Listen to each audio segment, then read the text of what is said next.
how has your perspective about success and ambition changed from then to now? So, honestly speaking, it's when I didn't chase the success and ambition, I actually got the true success and Yes. ambition. So, all that while, as I said, all that while I was running with the clan of deers, or I would say I was a deer running with a, like a herd of tigers and cubs. I didn't know that I am not cut out for this. I was made to believe so. Mm. So, when you are made to believe something, you also are not, even though I was giving my best, even though I got what I wanted in my career as well, but that was not the ultimate truth and purpose of my life, I realized, right? It did give me a little bit of financial security, did help me survive, did, take care of the material things that you have, not too much, but little bit. But did it give me happiness and contentment? It didn't. After I realized, in that moment, I was the most, yes, I'm the most successful person. But the moment that pause happened and I reflected, so to me, ambition and success, it changes with the change when the consciousness changes for you. Trust me, you ask a sadhu what is the definition of success and ambition, they'll speak entirely different thing. So as I say, you ask this question, what is the purpose of life? Think about who you are asking.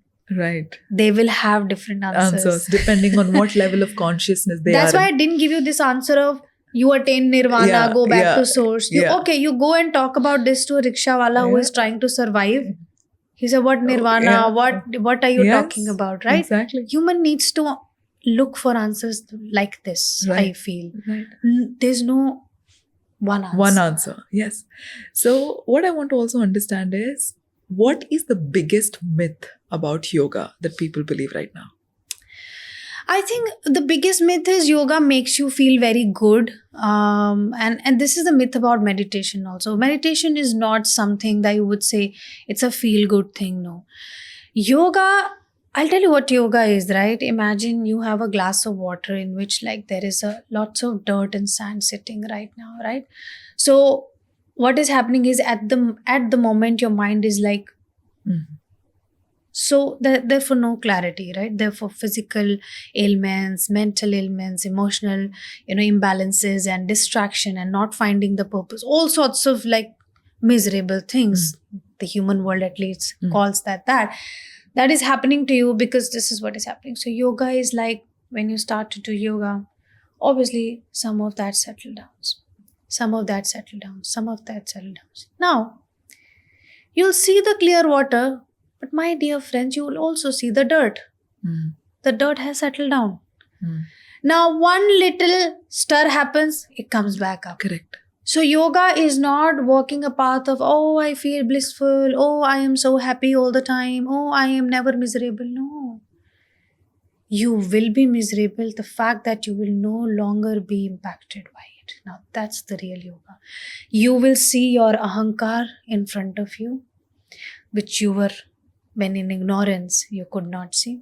You will see all sorts of ill thoughts you carry. That's what yoga. So yoga, if you're doing it right, it first makes you feel uncomfortable. Okay. Makes you see all sorts of some samskaras and dirts that are coming from your subconscious mind, your mad, your matsarya, your lobh, moh, everything. All the enemies stand in front of you. The thing is, now, earlier the enemies were standing next to you. Now they stand in front of you. So yoga and meditation both are actually meant to make you see that first. If you don't see the enemy, how will you shoot an arrow towards them? Wow. That's the power of yoga. Okay. वो आपको आपके अंदर का गंध दिखा दिखा के इतना break करेगा, it is going to disintegrate you first. And then you will realize, oh my God, all of this I was carrying inside me. And that's when the tivra samveg, the desire to rise above these enemies come. They don't come on the first day on the mat. They don't also come after many years on the mat, because yoga is not to be just done on the mat. Wow. Another myth. So no, Okay. it's not just 1 hour of practice you do on the mat. It's a consciousness is always at work. Mm. Your yoga is always at work 24/7. So now this brings me to the next question. So every guru that is out there, the real ones who've truly walked the path and who are helping us walk the path, everybody has a different way of understanding or reaching the truth, right? So for Ramana Maharishi, it was about self-inquiry. Yes. With Buddha, it was more about observe the sensations in your body and transcend your mind. So even Gita talks about this, right? It talks about Karma Yoga, Jnana Yoga, and Bhakti Yoga. Is everything a path to going to the truth, or what is the difference between all these three? Yeah. So I'll tell you one thing. There is a Shiva temple, there's Vishnu temple, there's Devi temple, there's all sorts of temple. You see the word temple is there. Okay. So it doesn't matter which deity you go to worship, you go to temple. Every temple is called mandir. Right. You know, have you ever seen any temple being called a club or something else? No, every temple is a temple. And it's a very simple, example that tells you that doesn't matter which deity you choose, doesn't matter which path you choose. You choose Kriya Yoga, you choose Karma Yoga, you choose Raj Yoga, Jnana Yoga, Hatha Yoga. All sorts of paths lead you to one door. But at the same time, the beauty of all these paths is at some point in time, these paths also coincides. Okay. You know, a Hatha Yogi will transcend to Gyan and Raj Yoga eventually. Okay. So they may start somewhere, but they will reach the higher schools or the paths eventually. And very easily they will, आपको पता भी नहीं चलेगा. Very easily you will be drifted there. Okay. So that's why so many people carry the thought of, I don't do bhakti, but I do yoga. If you do yoga, trust me, you will be drifted towards bhakti at some point in time, because faith is the foundation of this path. Okay. So where do you think yoga is taking you? When you think you are uniting with the higher source, you must have the faith that there is a higher source. Correct. That higher source can have a form, cannot have a form. That doesn't matter. But that has to, Ishwar Pranidhanatva has to be there. Right. So bhakti will eventually find you. So that's what, higher paths will find you. There's no higher lower path. Even if you start from bhakti, some other path, Gyan will find you. So wherever you start, the next door will find you. Organically will be. You will be. Okay. If you are walking it the right way and if you are in surrender, you are constantly connected to these intuitions you are getting, either with the help of your physical guru or with the help of the, Prakritik gurus, we say, those who are guiding you. So what role does pranayama play in all of this? Pranayam has a very, very huge role in this, not in this, in your entire path, right? Because when you see the Ashtang path of yoga, it starts from Yam, Niyam, Asan, Pranayam, right? So all of these paths are working on the mind. And pranayam is one of the greatest tool to cessate the fluctuations of the mind. Okay. Because pranayama use something. So your breath is gross and subtle, both. The breath can be felt here in the external, and when you inhale with awareness can also be felt inside. So breath is a bridge between that external and internal world that you have. And pranayam or pranic vidya, right, uses that breath as a tool to, so there is, I told you, there's a mahaprana, universal prana, and then there's internal prana, right? So breath is also standing in between, trying to connect you with both the worlds, right? So when you start doing pranayama, all the mind thoughts and fluctuations are happening because of the constant movement of the pran vayus in the body. There are 5 types of vayus. Okay. So they move, and accordingly your mind moves, and vice versa. When your mind moves, they actually manipulate those vayus, right? That's why I would say you will see someone who is going through a lot of chronic disease, if they begin to do a lot of meditation and mind change work, right? You can believe you are diseased and you are dying, you are dying, you are dying. You can believe that you are diseased, but you will live, you will live, you will live. So that's just, you have just played with your prana. Because you played with your thoughts, you started manipulating the prana. So the pranas that were dying because of the disease in the body, now they start to expand. Okay. So pranayam is the conscious manipulation, not through just the thoughts, but through the breath. You work on the thoughts, calm these thoughts down, cultivate good ones, change the movement of the vayus, and therefore reach the higher path. So it's transcending the mind with the help of. So yoga में ना सब कुछ reverse कर देते हैं, वो सीधा सीधा रास्ता नहीं, घुमा देते हैं, right? So yoga is not a natural path, by the way. If you try to manipulate with these things, especially hatha yoga, it's the entire path of changing and manipulating things within your system. Okay. So that's what pranayam does to you. Very, very essential. So what does shallow breathing do to our body? So when it comes to, so A is like deep breathing, right? So when you do deep breathing, and now you can deep breathe for a moment, it will make you feel good, right? But a deep breathing is not pranayam. Pranayam is very, very different. Pranayam is also channelizing your mind towards that certain part. So pranayam happens when the concentration and ekagrata is also happening at the same time, right? You can keep doing this, but if you're not mentally channelizing the breath in certain areas of the body or concentrating in certain areas of the body, then pranayam is not happening. Then you're just deep breathing, by the way. Yeah, there's a difference between, and scriptures speak about it. You pick any scripture, any good profound scripture, they speak about there is a difference between breathing and doing pranayam. Pranayam is mentally at the same time concentrating on certain areas, channelizing your breath there, also being able to identify the vibrations and the movement of certain vayu within that area, mentally reverse it. Now that's not a job of breath. You can't do that. You'll be like, okay, I'm breathing, I'll hold my breath, good. And then release. Good. What happened? I ask you what happened. Which vayu got manipulated? Which vayu got reversed? What happened within that area? What sensation did you feel in that specific inner part of the body? You will have no answer. You'll just feel, I breathed from here. I felt a little bit of movement here and breath came out. No.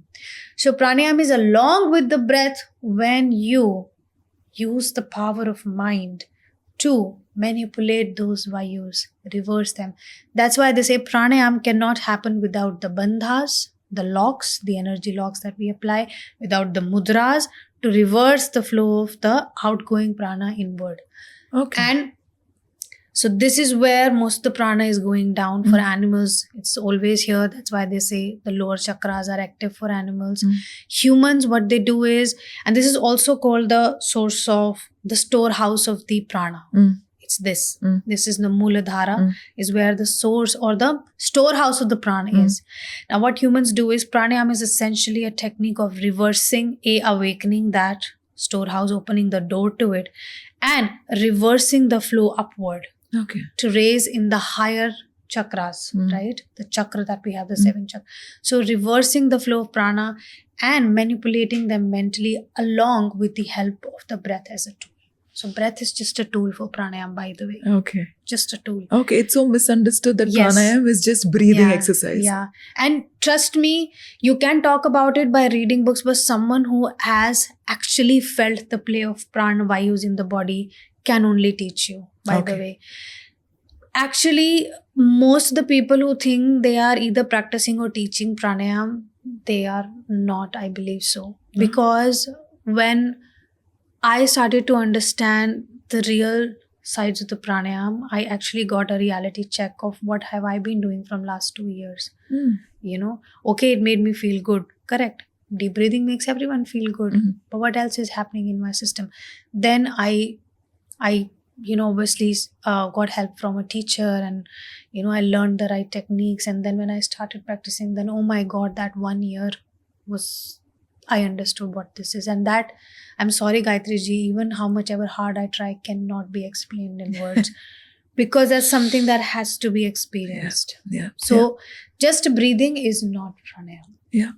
So when you speak about certain things can only be experienced, it can't be explained, it reminds me of when I was going through a very difficult situation in 2021.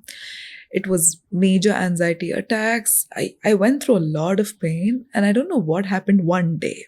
Morning, I was in an auto going to my office. I'm just sitting in the auto. I'm just feeling so blissful. Till date, when I think about that moment, right? I've read so many books. I've listened to so many lectures. Everybody talks about a state of bliss. I've really not understood what it was. I knew they're talking about something, but I've not had a first-hand experience of it. But that 24 hours, it stayed only for one day. I slept and I woke up. I did not feel that again. I just felt so connected, yet so disconnected. I was just feeling at ease and peace and a state of tranquility on the inside. Till date, a part of me is still longing for that. A part of me is longing for that. It says, okay, God has shown you something, what could possibly be there for the rest of your life. You've just gotten a sneak peek into that. I think the journey is to get to that point. Because I think even my purpose over time has evolved. And at this point of time, if somebody comes and asks me what my purpose is, I would only say my purpose is to get to a point where when nothing changes on the inside, irrespective of what is happening on the outside.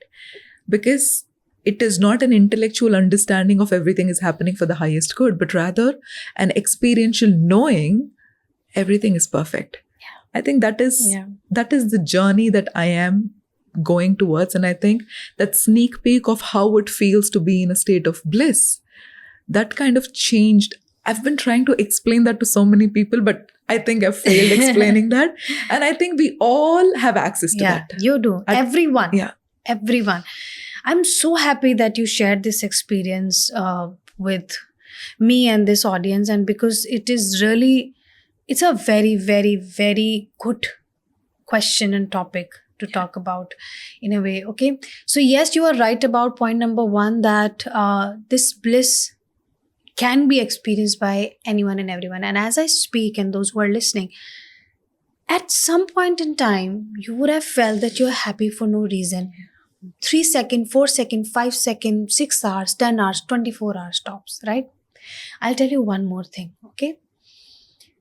When you go to sleep, there are stages of sleep, right? There comes a sleep which we call dreamless sleep, right? It lasts for a couple of hours, right? And when you get those couple of hours of sleep, when you wake up, you feel very good, right? You do. You feel like, I've had a very good sleep. I've had a wonderful sleep. In those 2 hours, you have no idea of either time or space. Correct? You're lost. Yes. You're lost. So imagine you feeling such blissfulness and good after being lost. Right? Actually, what happens is, scientifically, your mind is not in the present or in the past, or in the future in that point in time. The mind is just in the state of existence. Yeah. Right? That's what it is. The only thing is, you are not aware of that when you're sleeping. Okay. You're not aware of that when you're sleeping. The same exact thing happens when you meditate. You're consciously trying to get that state where, again, the mind is not in the past or in the future, but in complete presence along with the awareness. Therefore, in 1 hour of meditation, even if you get 5 minutes of that nothing, the spaciousness we call it, the emptiness we call it, the stillness we call it, that 5 minutes feel like, wow. And within the moment you realize, I'm feeling something is gone. Gone. Exactly. For normal human beings, so many times this happens. So scientific explanation to this is, in that moment, your mind is not worried either of the future or of the past. It just simply realizes that I'm present. So in the moment of unsaid bliss, which has no explanation, it is the moment of you experiencing the conscious flow of awareness in the present. That's what yoga does to you. That's what meditation does to you. So that yoga and meditation is a conscious effort to expand this window as much as possible. That's how Buddha got enlightened. Yeah. So what is enlightened? Enlightenment is always in Being this in that window. space. Yeah. And not fluctuating. So yoga chitta vritti nirodha. चित्त की वृत्ति क्या है? ये जो past और future के बीच में हम फ्लक्चुएट करते रहते हैं, यही तो वृत्ति है. तो योग क्या करता है? उस वृत्ति का निरोध कर देता है. Cessate. Ends. So you are more in that. So meditation and yoga is essentially an effort to expand that window consciously. Right. That's what it is. Right. So, especially when, for example, somebody like Buddha, somebody who's attained enlightenment, they know when to use their mind and it is at their disposal. Yes. But now the mind is using us and we Yes. are at mind's disposal. Yes. It's Yes. crazy how Yes. we look you at think, it. oh, I'm thinking from my mind. Yeah, yeah. And also, I'm telling you, once you start, not just say you can, and you cannot intellectually understand any of this. I will say again and again, I have read Yoga Sutras from the time I started doing yoga. I still read it again and again. And every time, the first 2.5 years, I understand nothing. I was like, what are they saying? Nidra is a vritti. How is Nidra sweet? Nidra makes us feel good. Like, imagine such stupid things come from within you because your consciousness is not there. Yeah. Now I can say that I have started to understand bits and pieces of it after going through the practical understanding and swadhyay. Right. Like, so that's very different. You can go back to the same scripture again and again after 1 year of your sadhana, and if the understanding has deepened, that means good, your sadhana is going right.